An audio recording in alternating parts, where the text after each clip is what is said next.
Spoznanje več. Predsodek manj. Pozdravljeni. Na Radiu Ognjišče in Planet TV je z vami oddaja Spoznanje več, predsodek manj. Tokrat v njej gostimo urednika, pisatelja in duhovnika magistra Branka Cestnika. Lep pozdrav. Pozdravljeni. Danes bomo govorili o krščanskem utripu v dneh velikonočnih praznikov. Nadaljevali bomo z odmevnim primerom evtanazije iz Španije, potem pa sledi seveda še komentar aktualnega političnega dogajanja, da pri nas seveda ne omenjamo povolilne matematike, pa iskanje nove koalicije. No, za konec bomo pogledali še v Izrael. Vedno pa, magister Branko Cestnik, začneva z dobro novico, tudi tokrat bo tako. Novi roman je pravzaprav tik pred zaključkom, kaj ne? A ste me malo presenetili, ko ste šli bolj na osebne zadeve. No, niso osebne, ker pišeš za ljudi, ne? Ja, novi roman je pred zaključkom, zdaj bo skoraj šel v uredniško branje in upam, da bo zunaj, še preden grejo ljudje na plažo. Tudi dobra novica je povezana s športom, tudi s Frankolovega, od koder prihajate, gredo navijači v Planico vsako leto. Ja, ta je eden izmed krajev, kjer redno gre avtobus v Planico. Včasih so šla celo dva. Eden v petek, eden pa v soboto. Zdaj tja v petek še vedno gre. Krasno. Nadaljujeva torej z velikim tednom, ko lahko med drugim v Sloveniji izmerimo krščanski puls našega naroda. Po blagoslovih velikonočnih jedi sodeč smo še vedno kar precej katoliški narod, kaj ne? Ja, jaz nekrat šel malo računat, torej nekje med 70 do 80%, če ne več, prebivalcev Slovenije v nedeljo zjutraj je velikonočni zajtrk. Šunko, hren in kuhano jajce in potico lahko ješ vsak dan v letu. Zakaj jo ješ na velikonočno jutro? Zato, ker ti prinašajo nek simbol v hišo. Zato, ker se tudi ti simbolno izražaš v skladu s tem trenutkom. Torej, če bi tako rekel, v nekem širšem smislu, najbolj množičen ritual v Sloveniji je velikonočni zajtrk. Ker je ta ritual krščanski, katoliški, lahko rečemo, da je nekje potem sodeč slovenski narod pretežno ali večinsko katoliški. Večina ljudi ima ta velikonočni zajtrk. Tudi to bi bila lahko dobra novica. Dobra novica in Bog žegnaj vsem. Spominjajte se Kristusovega vstajenja, ko boste uživali pirhe, šunko, potico in hren. Sicer pa smo danes vstopili v veliki teden. Tako, ja, torej veliki teden začne se z cvetno nedeljo, to je bilo včeraj, nedelja Gospodovega trpljenja, zdaj pa bo več čas trajalo, ne. In tudi v velikem tednu, torej imamo močne trenutke, niso vsi tako množično obiskani, recimo kot ti blagoslovi ali pa kot blagoslovi zelenja za cvetno nedeljo. Še vedno pa je potem recimo vstajenska maša v nedeljo zjutraj močen trenutek, ne. To je primerljivo polnočki. Kakor je za Božič polnočka, ko veliko ljudi pride, raznovrstnih ljudi, no, tako je tudi še vedno vstajenska maša v nedeljo zjutraj, ko se zapoje pri Kristusovem grobu, torej trikrat aleluja, potem se pa gre v procesiji okrog cerkve ali pa po naselju, se oznani vstajenje in se vrne v cerkev. No, ampak zanimivo je, da pa največ ljudi se pa zbere pri blagoslovu jedil, ne pri vstajenju, ne pri vigiliji, ampak pri blagoslovu jedi. In tudi recimo že včeraj, če sem gledal tudi pri nas doma, je bilo ogromno ljudi, ki so prinesli zelenje za blagoslov, torej butere ali pa presmece, kot rečemo na ptujskem, ne, na štajerskem koncu, vse te razne vejice in vse to, ampak niso vsi šli v cerkev potem. Nekateri so samo pri blagoslovu bili in potem šli domov, ne. Torej, zdaj kaj? Prvič, blagoslov to je ena izmed primarnih verskih govoric. Vsi hočemo biti blagoslovljeni, ne? Vsi hočemo, da nekdo izreče nad nami neko molitev, da prikliče Božjo bližino k nam, ne? In da nas drži v dobri kondiciji, tudi v zdravju, da imamo dobre odnose med sabo, ne? In ta blagoslov ljudje iščejo še vedno pri cerkvi. Potem tista naslednja stopnja pa je zakramentalno življenje. To pa tisto, greš v cerkev in greš v svetom obhajilo. No, tam pa se že naredi en filter. Ne, imamo torej eno razširjeno katolištvo, sociologija temu pravi tudi nevidna religija, ne, ki je mogoče tvoje statistike ne vidijo, ali pa institucionalna religija ne zazna te religije, te nevidne. To je Thomas Lupen, en sociolog religije, ki je bil rojen na Jesenicah, ne, pri nas tega sociologa so zelo veliko v Rimu citirali. No, da je nemško-avstrijski sociolog. No, ta nevidna religija se potem prikaže in je vidna, recimo za blagoslov jedi in za blagoslov zelenja. No, hkrati pa potem je tudi neka meja med to vrsto vernosti in potem tisto bolj intenzivno vernostjo, ki se kaže v zakramentih. Ampak tudi tam pri zakramentih nismo čisto na tleh, ne. Tudi še vedno veliko ljudi pride k velikonočnemu obhajilu. Moramo vedeti, da tudi je cerkev stoletja vzgajala k redkemu sprejemanju obhajila, ne. Recimo starejši ljudje, možje zlasti, še se vedno držijo na podeželju, še se vedno držijo, da greš k obhajilu za Božič in za veliko noč. Vmes pa ne. Čeprav zdaj učimo, da naj človek redno prejema obhajila, ampak tako je. Tako da imamo tudi veliko obhajil, seveda za Božič in za veliko noč. Posebej pa se veselimo seveda tega dejstva katehumenov, ne. No, o katehumenih bova spet spregovorila nekaj več. Namreč ta trend je zanimiv. Prihaja iz Zahodne Evrope, nekako kot bi cerkev tudi malce presenetil. Ja, zlasti zato, ker je zelo očiten v Franciji. Francija, torej ena izmed teh učiteljic sekularnosti oziroma laiškosti, po njihove, umevane laiškosti, se pravi stroge delitve države od verskega izražanja. Francija, ki nam je dala francosko revolucijo, ne, beleži najvišje številke katehumenov, se pravi odraslih ali pa mladostnikov med 15 in 20 letom, ki prejmejo krst okrog velike noči. Lani je teh katehumenov bilo 17,000, nam je to vzelo sapo, ko smo ta podatek prebrali, ne. Letos jih je 20,000. 2016 je v Franciji bilo katehumenov 4,000. Se pravi, da je v 10 letih iz 4,000 šlo na 20,000 novokrščenih odraslih okrog velike noči, ne. To govori, da vera ne umira.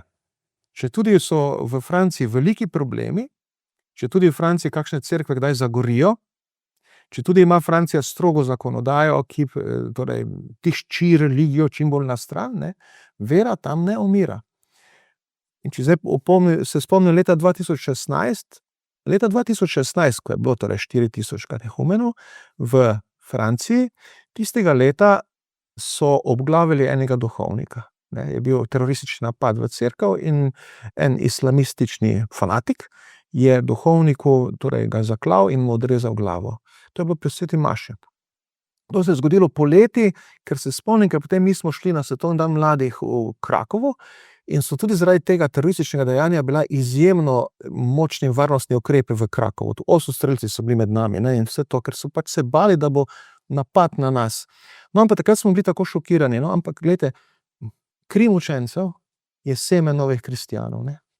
Zdaj, če malo povežem, ne, recimo tisti duhovnik, ki so ga na oltarju praktično v cerkvi zaklali in prelili njegovo kri, to kri je pognalo, ne, je pognalo, to seme je pognalo in še drugo trpljenje in še druga vera, tihe žrtve poženejo in na koncu imamo en razcvet torej katehumenov, teh odraslih, ki se dajo krstiti. In to ni samo v Franciji, ne? Ni samo v Franciji, v Združenih državah Amerike. No, jaz že dolgo, torej zato, ker sem leta 2002 sem predaval na temo, bil sem mogoče eden prvih v Sloveniji, če ne prvi, ne, v katoliškem prostoru, pa gotovo prvi, ki sem imel predavanje o duhovniški pedofiliji.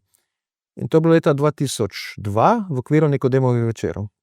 Tisto predavanje sem parkrat ponovil po celi Sloveniji. In takrat se spomnim, ko sem jaz predaval o duhovniški pedofiliji, o tem problemu, je celo se mi zgodilo, da je en bogoslovec na koncu mojega predavanja na protestno vstal pa je rekel, kaj nam hočeš povedati. Ker je bilo preveč šokantno tisto, kar sem govoril. Ampak kaj sem jaz takrat govoril? Govoril sem zlasti o tem, kaj se je dogajalo v Bostonu. V Bostonu so najprej odkrili pedofilsko mrežo, ne. Zdaj, pedofilske mreže so že bile prej, ali ta primeri pedofilske mreže. Kaj so v Bostonu naredili? Da so odkrili sistem prikrivanja pedofilije. Ne, sistem prikrivanja, to je bil tisti korak več. Za pedofilijo se je že vedlo, zdaj pa za sistem prikrivanja, v katerega je bila vpletena hierarhija, cerkvena hierarhija. In v Bostonu je bila katastrofa. Za vse tele sodne zadeve so prodali stavbe, škofija je prodala stavbe, zapirale so se inštitucije cerkvene, ne. Potem pa je, čez nekaj let je postal tam kardinal O'Malley, kapucin, on je delal na očiščenju občestva, kmalu se je semenišče začelo spet polniti v Bostonu, no in zdaj sem prebral letos za veliko noč samo nadškofija Boston ima 700 katehumenov. 700 katehumenov. Če bi gledal z očmi izpred 25 let, ko je tam bil škandal na vrhuncu, bi mislil, da bo tu krščanstvo propadlo, da bo cerkev zaprla svojo štacuno, ne. Ampak glej, kaj se zgodi, ko se zgodi ta proces očiščenja, kesanja, očiščenja, tudi torej institucionalnega očiščenja, tudi inštitucije moramo očistiti, ne. Kaj se zgodi? Sveti Duh gre naprej, pokliče nove vernike, očisti cerkev in jo spet dvigne. In to je zdaj primer Bostona, recimo, ne. No, omeniti pa morava seveda tudi naše razmere. Če sva še, mislim, da pred kakšnim mesecem ali dvema rekla, da te stvari pridejo k nam pa tako z nekaj 10-letno zamudo, pa pravzaprav, kar se števila katehumenov, sva lahko optimistična, kajti zdaj pa številke dejansko kažejo, da se povečuje število. Tudi v Sloveniji se povečuje, zdaj mi nismo tako skrbni, da bi tudi znali s temi številkami mogoče malo v medije stopiti, ne. Malo premalo se to zberejo ti podatki, ampak koliko zdaj vidimo, lahko rečemo nekje 300 katehumenov, ne, imamo v slovenskem prostoru. Eni so škofijskega tipa, se pravi, da jih škofija organizira, eni pa tudi po župnijah, imaš tudi lahko primer katehumenata, ne. In zdi se, da največ v Ljubljani, no. Bi bil vesel, če bi Ljubljančanom dali fajne podatke nam ven. No, ampak to je spet znak, ne, da recimo Ljubljana, ne, ki je nekako naša metropola in ki ima največ tega zahodnega trenda, čeprav Ljubljana ni samo, ne vem, trubači, ne, ko rečemo trubači, ne, in balkanski vpliv in potem je neki strah, kako bo se bizantinirala ta naša Ljubljana, da bo postala neki podalpski Bizanc, ne. Ne, Ljubljana vpije, tudi ves čas pije zahodne trende, kulturne, umetniške, duhovne, ne. Bolj kot druga mesta, bi jaz rekel. Recimo, če primerjam z Mariborom, Ptujem, ne, to je že bolj vzhodnoevropski tip mesta, že malo tako bolj, rečeš, vzhodna Evropa. Medtem ko pa Ljubljana pa že imaš tisti zahodnoevropski feeling, ne. In tudi tu pričakujemo, torej, in zdaj malo se že nakazuje ta dvig prepričanih, torej števila prepričanih kristjanov in katehumenov, ki zaprosijo za krst. Kar je seveda zanimivo, ne, glede na to, da je upad rojstev drastičen, ne, lansko leto najmanj novorojenčkov v celotni zgodovini, kar merimo, zatem seveda tudi število krstov nezadržno upada. Zanimivo, ne, ampak Božji duh veje očitno. Zdaj, tudi Ljubljana, recimo nadškofija Ljubljana, to vem, ko sem primerjal te podatke, ko je bila ta mariborska afera, ne, je bilo zanimiv pojav, ne. Se pravi, leta 2011 je izbruhnila mariborski finančni škandal in takrat po tistem se je po celi Sloveniji so začeli krsti iti malo dol, ne. Zanimivo, ne. Ravno v matični škofiji škandala, to je v Mariboru, najmanj. V Ljubljani pa najbolj. Največji padec krstov, krivulja navzdol, ne. Ljubljana pač je bolj sekularna, tudi mogoče malo bolj protestniška, ne, za razliko od Štajercev, ki smo bolj tako, najprej se kregamo, potem pa gremo skupaj na špricer, ne. In je potem mogoče bil malo odziv na to afero le malo bolj strogi, ne. Ampak tam, ko je šlo takrat najbolj dol, zdaj grejo katehumenat najbolj gor, ne, v Ljubljani. Ja, tako da smo lahko optimistični. Tako, naj bo to dovolj za tale prvi del. V drugem delu pa bova seveda spregovorila nekaj besed o zelo odmevnem primeru. Namreč v velikem tednu premišljujemo o Kristusovi smrti. Letos tudi pod vtisi referenduma in debat o evtanaziji pri nas. In tokrat se bova dotaknila primera evtanazirane Noelije iz Španije. Naj povem nekaj besed na kratko o tem primeru. Se pravi, 25-letna Noelija Castillo Ramos iz Barcelone je bila julija 2022 žrtev skupinske spolne zlorabe s strani migrantov v centru za mladoletnike, kjer je bivala zaradi duševne bolezni. Ker je ob tem doživela hudo travmo, je poskusila narediti samomor, tako da je skočila iz 5. nadstropja. Ostala je paraplegik s kroničnimi bolečinami. Poskusu samomora je sledilo dolgotrajno zdravljenje, vendar se je njeno stanje, depresija, mejna osebnostna motnja, kronična bolečina poslabšalo do te mere, da je zaprosila za evtanazijo. In njen oče se je usmrtitvi z evtanazijo uprl in vložil več pritožb. Vendar pa je sodišče odločilo, da oče nima pravnega pogoja za pritožbo. V drugem delu oddaje bova danes z magistrom Brankom Cestnikom spregovorila nekaj o primeru evtanazirane Noelije Ramos iz Barcelone. In sicer sem že v prejšnjem delu omenil, da je oče usmrtitvi z evtanazijo nasprotoval, vložil več pritožb, vendar pa je sodišče odločilo, da oče nima pravnega pogoja za pritožbo, saj da je Noelija polnoletna in ni duševno nezmožna. Vsa sodišča, prvostopenjsko, vrhovno in ustavno, so potrdila Noelino pravico do evtanazije. Nazadnje se je oče obrnil še na Evropsko sodišče za človekove pravice, ki je v Strasbourgu, in to je njegovo pritožbo zavrnilo in Noelijo so 26. marca evtanazirali. Nekaj besed, pater Cestnik, na to temo.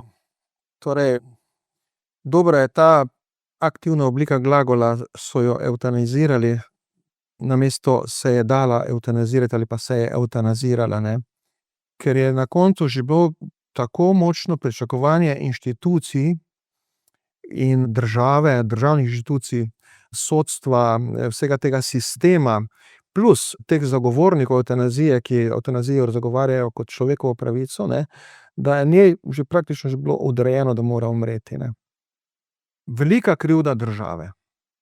Državi se je najprej oddahnilo, v španski državi se je najprej oddahnilo. To je ona prva, ki se je oddahnilo, ko je naredila evtanazijo. Ker je država tu to dekle na vseh nivojih zapustila. Moram vedeti, da je ona živela, Noelija živela v težkih socialnih razmerah doma, pijača, revščina, tudi stanovanja so jih metali in to. In potem je država ugotovila, da ne more starše živeti, in je prišla s policijo. Prišlo je takrat 12 agentov v njihovo hišo, to pred leti, ne, in so jo odpeljali češ, družina ni varen prostor za njo, in so jo odpeljali v ta zavod, neke vrste varna hiša za mladostnike. Tam je tudi imela potem enega fanta, ampak to ni preprečilo, da ne bi prišlo do 2 skupinskih posilstev, dala skozi dvojno skupinsko posilstev, strani tehle mladostnikov v tem mladinskem centru, ne. Se pravi, prostor, ki naj bi zagotavljal varnost, s tem namenom so jo s policijo vzeli iz družine in prestavili v državno inštitucijo, je pomenil za njo nevarnost. Oziroma jo je ponižal in razčlovečil s posilstvom. Potem so odpovedale naslednje inštitucije, ki bi morale kaznovati tele posiljevalce, ampak to so mladoletni z migrantskim ozadjem, slaba socialna slika, plus še ta malo ideologija multikulti, ne. Da pač nekje ne smemo biti rasisti in slabo misliti o teh, ki pridejo k nam, ne, in ki imajo drugačno kulturo tudi do žensk, torej. No, potem pa se še ta sodna kalvarija začela, kjer se je vključil oče. Vmes pa je Noelija lanskega marca, 1 leto nazaj, že malo šla v smer, da bi preklicala svojo odločitev za evtanazijo, ne. Ampak je šlo vse skupaj naprej. Potem so se pa začeli že vršiti pritiski, ne, da gre za človekove pravice in da se morajo človekove pravice potrditi. In z njeno depresijo se več, ko je ona začela, torej, ko je ona začela premišljevati o lastni evtanaziji, se tudi psihologi več niso smeli vtikovati v njo, ker se vtikuješ v neki proces človekovih pravic, ne. Tako da tudi njena depresija ni bila zdravljena. Torej, niso je zdravili, potem to njena ohromelost je bila polohromelost, ona se je z dvožicka že dvigovala, ona je že poskušala z berglami hoditi, ne, bi to tudi se s časom lahko saniralo, torej, upanje je bilo veliko okrog njega. Potem starši so se angažirali prej, če so prej starševsko vlogo slabo opravili, so zdaj dobro, ne, proti koncu.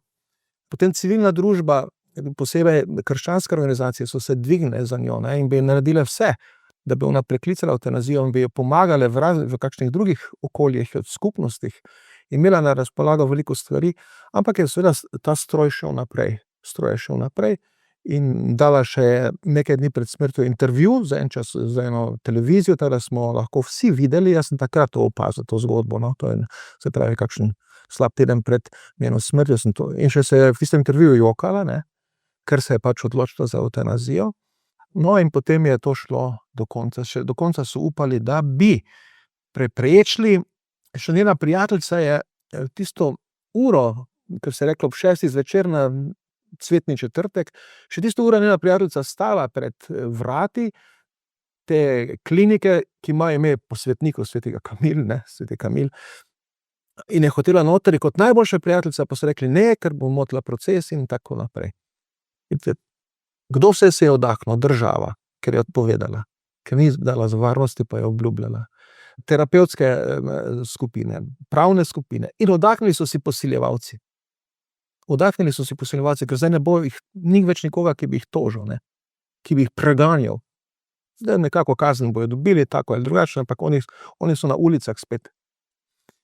In oddahnili se bodo preprodajalci človeških organov, ker njeni organi so že bili, torej že določene zaprej. Takoj, ko se ve za eno evtanazijo, seveda v ozadju steče ta silna trgovina z organi. Trgovina oziroma saj ljudje, ki darujejo organe, pač nekomu rešijo življenje, ne, to je ena lepših stvari, da nekomu daruješ organe.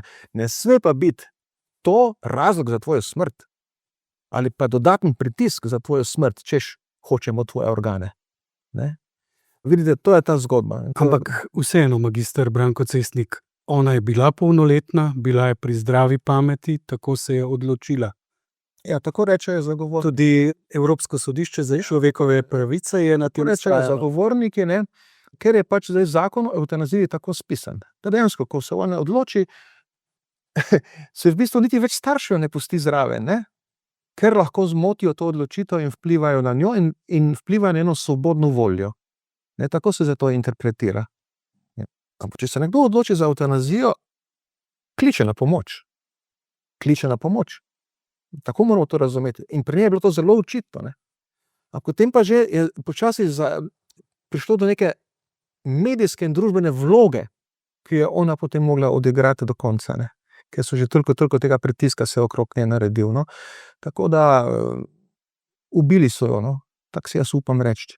In tako tudi kritiki teh postopkov in vsega tega rečejo. Z aktivno obliko, ne. Ubili so jo. Seveda pa vse skupaj lahko navežemo tudi na našo situacijo. Mi smo imeli referendum, ki je preprečil zastrupitev bolnikov. Torej, če jaz na to mizico vsipam kozarec olja, ne bo tisto olje ostalo na enem malem koščku te mizice, ampak se bo razlezlo. Podobna je kultura smrti, ne. Ko jo enkrat sprejmemo, leze naprej. In tisto, kar se tudi pri nas reklo, češ, evtanazirali bo samo v skrajnem primeru terminalno bolne, ki se jim ne da pomagati in ob absolutnem spoštovanju njihove svobodne volje, In ki trpijo neznosne bolečine, tisto je začetek. Potem pa pride širjenje, ne. In to še je bilo vedno. In to bi tudi bilo v Sloveniji in hvala Bogu, da smo na referendumu to ogabno kulturo smrti zavrnili. S tem smo dali na nek način tudi signal ostalemu delu sveta, da je to mogoče. Namreč slika po zahodnem svetu je bila taka, da pravzaprav vsi zdaj govorijo samo o človekovih pravicah in tudi to naj bi bila pravica. To se je zdaj že tako vsedlo, recimo, jaz sem v Španiji pogrešal angažma škofov, ne. Oni so se oglasili potem čisto na koncu, ampak z eno tako teološko formulacijo, ne, o življenju, ki mora iti naprej, o zavračanju kulturo smrti. Kaj bolj aktivističnega, na ulico pojdi, organiziraj molitev na ulici, v Barceloni nekje, ne, ampak je zdaj že nekako tako to sprejeto, ne, da pač to so državni zakoni, država jih je sprejela po demokratični poti, kaj moramo, ne? Kaj moramo? Mi lahko samo še tako nemočno protestiramo, ne. Slovenija pa je pokazala, da se lahko dvignemo in da po demokratični poti enega referenduma lahko to kulturo smrti zavrnemo. Da ni tako veliki Goljat, ki ga David mali ne bi mogel premagati. Pa še nekaj je, ne, to pa še nismo storili, ne. Treba bo namreč narediti nekaj na področju paliative. Oziroma, zdaj zakon ni bil sprejet, oziroma nekaj časa bo miroval, vprašanje, kaj se bo zgodilo ob neki drugi priložnosti, ne, ko se bo spet morda napovedal referendum ali pa se bodo poslanci neke koalicije odločili, da bi to spravili skozi čez kakšna druga vrata. Ampak to nas nekako ne zavezuje, odvezuje od tega, da bi bolj poskrbeli za te ljudi, ki so na robu, ki umirajo. K človeškemu bitju spada bližina. Človek ne sme nikoli ostati brez bližine drugega človeka. Zlasti ne, ko trpi, ne, ko je bolan. Takrat se človeštvo izkaže človeško. Takrat pride človeštvo do vrhunca svojega, rekel, duhovnega jedra. Ta vrhunec je sočutje do drugega bitja. Tega sočutja živali nimajo, mi ga imamo, ne. To sočutje, ki nas dela Bogu podobne. No, in smisel paliative je, da smo zraven z pomočjo medicinskega inštrumentarija in seveda z človeško bližino. Zdaj, marsikdo se odloči, da zadnje smrtne ure, jaz sem zdaj imel v tem tednu, v teh zadnjih 2 tednih, 3, sem imel kar 2 primera tako, no, da smo šel maziliti umirajočega, ne, ki je potem je umrl par ur za tistim, no. In sem to tudi videl, ne, kako dobro je, da so domači zraven. Imeli smo zdaj primer moža, več otrok, vnukov, polno celi rod je naredil, ne, v svojem življenju, ampak je malo prehitro, vendar ga je rak odnesel, ampak za roke so ga držali, ko je umrl, ne. In je trpel, seveda je trpel, ko je umiral, ampak to je, ne, tega ne smemo izgubiti. Evtanazija pa poskuša ravno to, ne, nekako negira moč človeške bližine. Češ, mi bližine več nismo sposobni zagotavljati. In človek se lahko odloči za smrt, ne, ali pa, torej, tako se mi zdi, no, in tu se potem vidim, da obstaja, torej, pritisk z leve in z desne, ne. Z leve pritisk te ideologije človekovih pravic, ki se zdaj širi na vse strani, zdaj bo počasi človekova pravica postala zaljubiti se v semafor, ne. Z desne pa, da ni časa za revne, za trpeče. Dajmo jih v kot, mi moramo proizvajati, mi moramo v službe, mi moramo delati in trošiti, ne. Torej, ta 2 pritiska se potem tu pri evtanaziji srečata, ne. Mi pa imamo to drugo pot, tretjo pot, ta pravo pot, pot sočutja in spremljanja vse do zadnje sekunde. Hvala za to. Greva naprej, greva k volitvam, ki smo jih doživeli v Sloveniji. Ja, ta primer iz Španije seveda se dotika tudi nas, še bolj pa se nas seveda dotikajo volitve. Vi ste imeli ob tem tudi en komentar za tednik Družina, se mi zdi zelo zanimivo, da ste tam naredili eno kratko analizo, pa se mi zdi zanimiva in jo morda še malce razširiva. V bistvu sem naša demokracija še v oklepaju, ni bolnik na aparatih, ne. Seveda, veliko je jamranja nad slovensko demokracijo, ampak mi nismo bolnik na aparatih. Če bi bili bolnik na aparatih, recimo že sam referendum o evtanaziji ne bi imel takega uspeha in sposobnosti prevrata, ne. da smo prevrnili javno mnenje, napovedovanje javnega mnenja, kreatorje javnega mnenja in vladajočo politiko. Torej iz ozadja, iz nič smo krenili in naredili neko močno protinihilistično fronto, in smo pokazali. To je možno, ker so pogoji demokracije bili taki, ne. In to je bilo možno. No, in tudi te volitve tudi ne kažejo, da naša demokracija kar tako umira, ne. Zdaj, seveda, možnost je, da so bile nepravilnosti na volitvah, tudi enkrat prej smo v oddaji Spoznanje več predsodek ene take nepravilnosti govorili, ki sem jo slučajno jaz detektiral tam v našem volilnem okraju, in potem sem tudi jaz osebno sprožil, ne, da so tisto napako odpravili, ja, v zapisu volilnih glasov. Torej, to je možno. Možno je seveda, da so kakšni spolitizirani fanatiki pri skrinjicah, ko ne bi smeli tam biti, in da tudi kaj ukradejo ali pa kaj dodajo ali pa kaj takega, ne, to je možno. Moramo vedeti, če je korupcija, ne vem, v gradbeništvu, če je korupcija Na kakšnem magistratu. Ja, če imamo 10% tu, 2,5 milijona nekje tam se krade, ali pa to, ko smo zdaj slišali v teh, bo tudi v volilni komisiji Lahko. ta miselnost, ker korupcija je kakor, torej tisto olje, kot sem prej rekel, ko se kar razleze, ko začne lesti narazen, ne. Torej, no, ampak načeloma, ja, tudi to, da je opozicija vendarle uspela, ne. Zdaj, opozicija v celoti gledano, pa te nove sile imajo več glasov kot stare sile na oblasti, ne, vse skupaj. Niso popolnoma spodnesle te oblasti, ki je bila do zdaj, niso jo spodnesle, ta še ima možnost preživetja, ne. Torej, ampak so pa zelo napredovale, ne. In zelo stabilizirale naš prostor.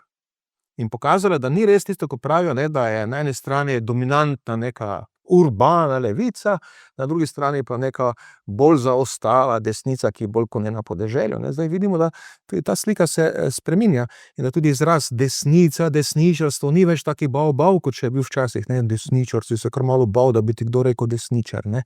Torej, no, tako da vidimo te spremembe, ki se dogajajo.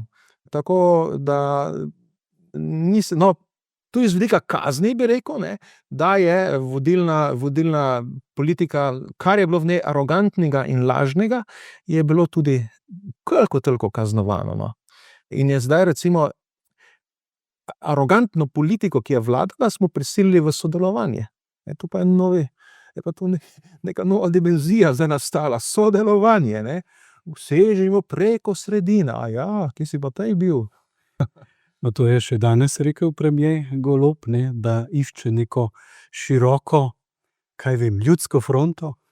Ja, vlada narodne enotnosti, ne. Jaz ne vem, če je on kdaj vzel učbenik ABC politike v roke, ne. Komu bi moral Kaj ponuditi? pomeni to vlada narodne enotnosti, ne? Ti ne moreš delati vlade narodne enotnosti, če imaš 3/4 volilnega zemljevida v rumenem. To se pravi SDS, ne? In ti bi delal brez rumene. Pa 3/4 zemljevida je v rumenem. Torej, ti moraš delati z rumeno, najprej. Vlada narodne enotnosti pomeni, da to glavna dva petelina, ki so se najbolj tolkla, zdaj stopita skupaj. In potem dobimo vsi signal enotnosti. Vse ostalo, ko pa ti vendarle 1/3 ali pa še več volilnega telesa potisneš v kot in igraš kao enotnost, je demagogija. Torej, če bo šel Golob delati vlado narodne enotnosti, bo moral delati z Janšom. Drugače je demagogija. Drugače je samo trik za preživetje starih struktur in tudi korupcija, ki je v ozadju. No, na nek način, če pogledamo to korupcijo, o kateri toliko govorimo in ki je bila recimo ob koncu volilne kampanje nekako spregledana zaradi enih drugih razlogov, o katerih bova seveda še govorila, potem bi bilo tudi tako, špekulativno razmišljam, ne, najbolje, ne, če bi največja dva sedla za mizo, si razdelila vlado, kajti drugim bi gledali pod prste. Tako, ja, in bi potem Ker lahko... tukaj, recimo, kar smo imeli do zdaj, se nekaj takega očitno ni zgodilo, ker so vsi pravzaprav prihajali iz iste, kot so rekli, družine. Iste družine. Torej, zdaj pa, to je velika koalicija v osnovi, ne, da narediš dva največja naredita veliko koalicijo, ampak vlada narodne enotnosti pa še več kot velika koalicija, ne. To se pravi, to bi bilo skoraj tisti švicarski Zauberformel, se pravi, čarobna formula, da vsaka stranka dobi toliko ministrstev, koliko ima procentov, ne, pa ni sestavljena koalicija, ampak enostavno, če si v parlamentu, imaš tudi že si udeležen v vladi, ne. To bi recimo bila en način te vlade narodne enotnosti, no. Ja, zdaj pa seveda, ne, drugega potem lahko nadzira, da tisto, kar če tako rečem, no, Golob misli, da je slabo pri Janši, mu lahko zdaj korigira od blizu, če ga povabi v vlado in mu vidi boljše v njegov sistem in ga korigira in ga nadzira. In obratno, tisto, kar Janša misli, da je slabo pri Golobu, lahko v skupni, torej v veliki koaliciji, mu lahko bolj kontrolira, ga bolj spodnaša in vsak je prisiljen se poboljšati, ne. Že ker ima kontrolo drugega večjo. Ker na dolgi rok pa ni dobro, ne, če bi kar naprej bila velika koalicija. Velika koalicija je dobra za kakšen trenutek, ko narod to potrebuje, ko država potrebuje. Ali mi potrebujemo veliko koalicijo glede na našo razdeljenost strani? Ja, jaz sem to v tej oddaji, ko še vas samo v torej audio formi, ne, na Radio Ognjišče, sem že večkrat rekel, da sem tihi navijač velike koalicije, iz tega terapevtskega vidika, ne, da bi se torej pokazalo, da tudi ljudje, ki so namenjeni, da se boksajo in ki smo jih že odredili to boksarsko vlogo, ni nujno, da so boksarji. In da ni nujno politika boksarski ring, ne, da lahko kaj drugega. Torej in no, tako da bomo videli, kako se bo zdaj to odvijalo. Vsekakor ta povolilna matematika nas bo še kar nekaj časa zaposlovala. Zelo se mi je zdelo zanimivo, ne, kako so izbruhnili neki prisluhi, se pravi neke aferice pred volitvami, in te so pravzaprav potem volilno telo, ki je že skorajda izgubljalo, ne, toliko aktiviralo, da se je rezultat vendarle obrnil v korist recimo Roberta Goloba. Ja, gotovo, ne. Gotovo. To je zanimivo, ne? Preokreta, ja. Zdaj, to je več stvari. Ena stvar je, da smo Slovenci izgubili tisto habsburško discipliniranost, ne, in nepopustljivost v odnosu do lastnih inštitucij in smo se navzeli bolj tehle tudi balkanskih prijemov, kjer se nekako glavnemu paši, ne, dopušča, da je, kot je, samovoljen, kradljiv, tudi do žensk, recimo posiljevalce, imamo primere tehle, ne vem, od Sadama Huseina sinovi, ki so se na ulici jemali dekleta in prosili nikoli kaznovanja za to, ne. Torej, da nekako glavnemu dopuščamo neko ekstravagantnost in moralno izpirjenost, če nas koliko toliko pusti pri miru, ne. In nam nekaj da, nekaj drobtinice iz svoje bogate mize. Na Radio Ognjišče in Planet TV spremljate oddajo Spoznanje več, predsodek manj. Magister Branko Cestnik je naš gost.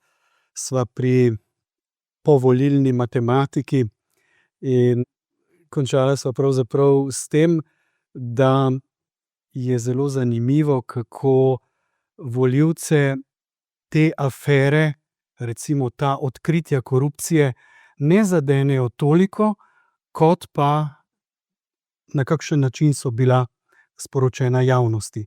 Torej, kar naenkrat je važno, kdo je to posnel, s kakšnim namenom je bilo to lansirano, ne pa tema, o kateri se pogovarjamo. Obrambni spin oblasti je bil, ne, ker oblast je... Ampak genijalen, ne, ker je izpel. Seveda, sej, mislim, namen spina je, da je koliko se da neopazen, ne, in da obrne v toliko nekaj dni javno mnenje, ne. Jaz se spomnim enega takega spina, ki je bil v času Vukovarja, ne samo, da ljudje malo vejo, kaj je to spin, ne. Ko je padel Vukovar novembra leta 1991, drugi dan na naslovnicah evropskih časopisov, recimo jaz vem to, ker sem bil v Italiji, Corriere della Sera, ki smo ga imeli v našem samostanu in sem njega vedno bral, redno, torej, ni bil padec Vukovara in pokoli, ki so se začeli, pa potem končali na Ovčari s tistim velikim pokolom Vukovarčanov in teh braniteljev Vukovarja, ampak mrtvi otroci v eni šoli, ki naj bi zadela granata, hrvaška granata. Torej, tu je zdaj spin, ne. Ti vstopiš v Vukovar, narediš masaker, kršiš človekove pravice, v bistvu se obnašaš genocidno, imaš pa že pripravljene svoje agente v medijih, ki bodo tisti dan, ko boš ti klal v Vukovarju, lansirale eno lažno novico, ki bo prekrila. Ne? In to so takrat Srbi uspeli. Vse potem je vukovarska tragedija prišla ven, ampak tisti prvi sunek so pa pokrili, so pa obrnili pozornost tudi evropske javnosti na tiste otroke, ne? Ki jih je zadela granata. Pa potem tisto bi bilo nikoli dokazano, se to res zgodilo. Pa so še bili celo neki posnetki, so krožili, se spomnim, takrat če je bilo in internet, ampak v časopisih si lahko videl. No. In tudi tukaj zdaj, ne, to je bil ta veliko odkritje, ki ti je malo sapo o slovenski korupciji. Pač ni zdaj toliko odkritje kot odkritje, ker mi za korupcijo smo slišali. Jaz ne vem, pred 15 leti ali celo 20 sem bil v Ljubljani pri enem čisto službeno se nekaj kupoval za župnijo, čisto po papirjih, vse ne, v Ljubljani, pri enem obrtniku. In on mi je takrat rekel, veste, tu v Ljubljani je 10%. Ja, takrat sem to prvič slišal, ne, dobro. No, ampak govorile so osebe za avtoriteto, poznavalci, ministrica, bivša ministrica za pravosodje, odvetnica in žena bivšega ministra za pravosodje in predsednika komisije za preprečevanje korupcije. Ti ljudje so govorili. To niso bili katerikoli. To ni gostilniški čvek. Ne? To ni gostilniški čvek. In to je veliki šok, ne? In seveda zdaj je tu trebalo nekako to zagraditi.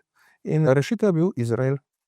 No in zdaj smo pri Izraelu, ne, seveda, kajti ta vloga pa nekako ni razčiščena, ne. Ja. Zdaj Levica je uspešno lansirala, da je tukaj zadaj bila desnica. Z desnice zdaj vračajo žogico, pa pravijo, da pravzaprav je šlo za tisto znamenito pridružitev tožbi Slovenije proti Izraelu, da je bilo to v ozadju in da je pravzaprav bila žrtev dejansko vladajoča politika, ne? In Robert Golob, ki je umaknil podporo tej tožbi proti Izraelu. Ja, to je seveda, ampak dosegli so pa to, da je to vplivalo na volitve, ne? Ta Izrael. Izraelsko vmešavanje kot ne. Je dokazano, ni dokazano, to se več ne bo važno. Oni so svoje dosegli, gospa Kovačeva, ki je to lansirala, šla na dopust, ne, je z nekom poniknila iz javnosti in potem se bo pojavila z neko X zgodbo, da se s tem več ne bo ukvarjala, ne, torej, kot pravi agent, je opravila svoje in zdaj gre na zaslužen dopust, ne. Torej, ja, ampak glejte, ne, tu se ni za igrati. Pač en del ljudi je zelo občutljivih na vprašanje Izraela. Plus, da je vzadaj še antisemitizem, levi in desni. Ne? In da se tu, ko ti tako zelo vpleteš Izrael in rečeš, Izrael jam je to storil, po naročilo stranke SDS, ne, ti se igraš zelo nevarnimi čustvi. Tudi s čustvi antisemitizma. In računaš, da bodo ta nizkotna čustva tebi pomagala k rezultatu. Ne? Zato ne smemo tega trenutka pozabiti. In ga moramo razčistiti. Po pravni poti, to naj delajo prizadeti, tožbe in te stvari, ampak tudi recimo po novinarski poti, da se razišče, kaj je bilo res in kaj ni bilo res. Ne. Čeprav, tu so tajne službe, one zakrivajo same imajo svoje stvari in zakrivajo. Obenem pa ne pozabiti na izvor vsega, to pa je korupcija. Zgodbe o korupciji. In da smo lahko država, ki bo počasi začela propadati zaradi notranjega raka, ki se mu reče korupcija. In da to je mora biti naslednjem mandatu, recimo, eden izmed ciljev oblasti, da se bo strateško, zavzeto, sistematsko bojevala zoper korupcijo. No pa če zdaj tako čisto osebno vas vprašam, recimo, kaj menite? Ozadje, Izraelci, paravojaške skupine. Izrael je drugačen od nas, ne? Izrael je v vojni že praktično od druge svetovne vojne naprej, v nekem vojnem stanju, on drugače razmišlja. Ne? In on seveda spremlja mednarodno javnost in njemu to Golobovo tolčanje po Čušesko je tolkel, ne Čušesko, Hruščov je tolkel s čevljem, ne. Moramo Golobu svetovati, da dobiš tolčeš čevlja, še bo bolj učinkovito, da s čevljem po pultu tolčeš, ne. Torej, to ni ostalo neopaženo, gotovo, ne, in Izrael je gotovo neke svoje, lahko rečemo, to je nekako se da razbrati, neki pritisk izvedel na Golobovo vlado, ne. Če to ravno preko teh prisluškovanja ali kako, tega zdaj ne vemo točno, ampak nek pritisk je bil, ker je prišlo do popolnega zasuka. Mi smo poslušali zdaj dolgo časa, več let, smo poslušali ta Free Palestine, ne, pa genocide, kar naprej, ne, in hudobni Izrael, pa novi nacizem ali pa fašizem, ki je izraelski, in kar naprej to propagando strani vladajočih in paravladajočih, ne, zdaj pa naenkrat ne. Zdaj pa naenkrat tišina. Zdaj pa naenkrat istočasno še celo obsodba Irana za tisto obstreljevanje teh arabskih držav. Kaj je sprožilo takšen preokret? Ne, a nisi več zvest žrtvam, ki jih ti prepoznaš kot velike žrtve Palestincom, ne? Nisi več zvest. Če nisi več zvest, zakaj si prodal svojo zvestobo? Tako naenkrat, tik pred volitvami, ne? To moramo raziskati, do tega moramo enkrat priti. Zanimivo bo, kaj bo pokazal čas, vsekakor pa, ja, Izraelci so se v naše volitve očitno umešali. Mi smo morda celo dvakrat nasedli, ne? Enkrat takrat, ko se nismo odločili za tožbo, drugič takrat, ko smo podprli tiste, ki so bili najbolj namočeni, ne? In zanimivo je, da v tem svojem komentarju pišete, da se je pa vendarle na teh volitvah pokazalo, da pa je vendar neko jedro volivcev pokazalo, da s tem, kar smo do zdaj imeli, niso zadovoljni, in recimo gospa, ki je vodila parlament in v razprave večkrat vpletala tudi svoja lastna čustva in še vse kaj drugega, ni bila niti izvoljena. Ja, tako nekako naša predsednica parlamenta je nastopala kot zvezda, ne? Torej, ne samo kot političarka, ampak kot zvezdnica, ne? In je to vlogo tudi precej sprejela in na njo igrala in fascinirala ljudi in medije. Torej, tudi ta zaljubljenost in vse to z tem rockerjem, ne? Tako, ampak dobro, ti bodi kar si, imej barve čeveljčkov, kot jih imaš, ampak vodi parlament najprej, ne? Zato te imamo, zato smo te postavili. In parlament pomeni parlare, govoriti, daj ljudem besedo. Ti si prva, ki gojiš kulturo besede, kulturo izražanja, kulturo poslušanja, ti to zagotavljaš, ne? Pri njej pa smo videli nekaj drugega. Ne? In zdaj upam, no, da se bo, ne glede na to, kakšna bo vlada, da bodo pa vendarle sposobni naši politiki veliko pozornosti usmeriti v novega predsednika ali predsednico parlamenta. Da bomo dobili en lik, levi ali desni, ki bo res dostojno in tudi v okviru pravilnikov, to je treba povedati, ne, vodil to imenitno ustanovo medsebojnega komuniciranja, dogovarjanja in odločanja. Demokracije, ne? Demokracije, hram demokracije. No, še to sem hotel pripomniti, ne? Nekako se nam je pa vseeno zdelo malce čudno, da pa je bivša predsednica parlamenta kar odložila delo v politiki, ne? To bi znalo biti kot nekakšna užaljenost, ne? A tudi jaz bi kot župnik potem že 100-krat nehal biti župnik, koliko razočaran doživiš, ne? Recimo, imaš Birmance, spomladi so vsi srečni okrog tebe, se slikajo, ker si jih pripeljal do Birme, potem v jeseni, ko stojijo na avtobusni postaji, pa ko greš mimo, pa dol gledajo, ne. Pa bi rekel, ne grem se več, ne. Pač porazi in gor, dol, ti padci, vzponi, to je del naših življenj, naših služb, ne. In politik se krepi tudi skozi poraze. In mora imeti predvsem trdo kožo. Mora imeti trdo kožo, vztrajnost, ne. Recimo Janez Janša ima to, ne. Tudi njegovi hudi sovražniki mu na koncu priznajo, da je pravi maratonec. Eden redkih primerkov, ki so še v svetu taki tip politika. Je. Verjetno ima trdo kožo tudi Golob. Tudi izgleda, ja. Tako, drage poslušalke in dragi poslušalci, to je bila današnja oddaja Spoznanje več, predsodek manj. Kar nekaterih tem sva se lotila z današnjim gostom, duhovnikom, pisateljem, magistrom Brankom Cestnikom. Vsem vam ob koncu želiva seveda blagoslovljen veliki teden. Mislim, da je prav, da končava z eno lepo voščilnico, čestitko. Velika noč je vendarle največji krščanski praznik. Se pravi, Božič, rojstvo, vse lepo in prav, ampak vstajenje od mrtvih, to pa je nekaj. To je praznik odrešitve, ne? To je praznik odrešitve in vsem želim res, da bi se njihovo srce napolnilo z upanjem in z odmevanjem veselja, aleluja. Tako, midva pa se v mesecu aprilu spet srečava. Do takrat pa vse dobro, srečno. Hvala lepa.